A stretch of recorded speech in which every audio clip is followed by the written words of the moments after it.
The story of Aranea Rivervale, a wood elf, declared dead on Sundas the 17th of last seed, 4th era in 201. Aranea. That was the name given when she was born to one of those great families in Valenwood. She had been long expected and loved by her family, and they had had great plans for her future. However, as often in life, everything can change in a fleeting moment, and such was the story of Aranea. Now, she wasn't something people would describe as beautiful, but neither was Rulendil. Looking at his reflection in the mirror, he would only see the great Thalma he was, to him that he called handsome. Furthermore, he had gained quite a sinister reputation as a Thalma interrogator, which, during these times of turmoil in this god's-forsaken land, hadn't even been difficult. So with this little knowledge she had of the man, having met him only once by distance, Aranea boarded the ship towards those cold, northern shores of Skyrim. Horrified, bitter, disappointed. She knew nothing of these people, and still tried to wrap her head around the fact that her family had just literally sold her. However, her life was about to take a turn. By boarding the ship, her story as Aranea Rivervale was reaching its end. Sundas, the 17th of last seed, 4th era in 201, late afternoon. So it was one of those mornings I never should have set a foot outside. Yet there I was, sent to the unknown by my family, as a part of a peace treaty they made with the Thalma in order to leave my family alone.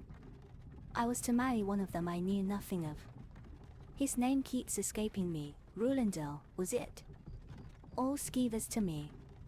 I am now writing this diary to help me keep track of the days, and give me something to do, as it now seems I'm all alone in this world. Am I scared? Of course, I have never spent a day alone, ever. How many ends can one escape for it finally to catch you? I have very little to tell you what happened in between this moment and the morning when I boarded the ship. Obviously my mind was all about the Thalma, and the horrific days to come. In my mind my life had ended. If anything, the decision my family took hurt me the most. Say, if I now had a way to contact them, I am not sure I even wanted to. They would probably just send me back. I might need a plan. I don't really remember much of the ship either. The little that I do remember the whole crew being all drunk, stinking like bunch of dead skeevers, and the waves alone had already made me so sick. Then all of a sudden it was panic all over, pitch black dark, freezing cold wet, and then a dead calm silence. Silence so deep and long-lasting, I have never experienced anything like that in my life. Somehow I must have survived and drifted ashore, cause the next I remember, I woke up in a camp, and this Ralof guy had taken a good care of me with his soldiers. Although it had looked really bad at first, all I had had was just some bruises, wounds, and a memory loss. Or so I had let them understand. Ralof told me they suspected I had been robbed. Robbed? So be it. If no one really knows about the sunken ship, may the green guide my steps. I actually may be the only survivor. On that account this indeed may be another arrow in my quiver. I still have so much to tell, so much to process, that I will have to take a break now. It is getting late and I am so very tired. Maunders, the 18th of last seed, 4th era in 201, before sunrise. I had never killed another living thing. Although our roots go deep and far, I have never followed the, well, I would rather phrase it as living and following the modern ways of my people. Such as my family been these modern days. My father had taught me the basic survival skills and am quite decent in archery, too. That by the green, for target practice, that's what it's always been. However, that day changed everything, and I now have blood in my hands. See, it was just the day before when Ralof's troops were about head south and I decided to follow them. All I knew I had to get as far as possible from Solitude, more the snowy shores of Skyrim, for it was there where I originally was supposed to arrive. Some Thalma embassy. And I needed more time to think.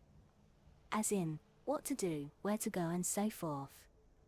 Furthermore, it was Ralof's idea anyway. He figured it might be good to have me escorted to some of their cities, to safety.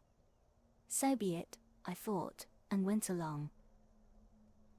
During the following night, further south at some point along the way their leader joined the troops.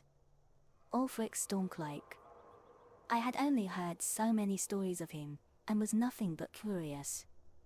That as it happened, before having my chance to take a good look at him, the Imperials had ambushed us. Well, them. 'Cause I was not a Stormcloak, neither was I an Imperial. I had absolutely nothing to do with this stupid war of theirs. Yet there I was, destined to the executioner's block. Not that I actually cared. I had accepted it. Better to end my days, as the original option would have been much worse. Ironically, with all these Thalmor roaming around, I deliberately chose to keep my head down, knowing, had I said only one word, the captain herself would have ended up on the block.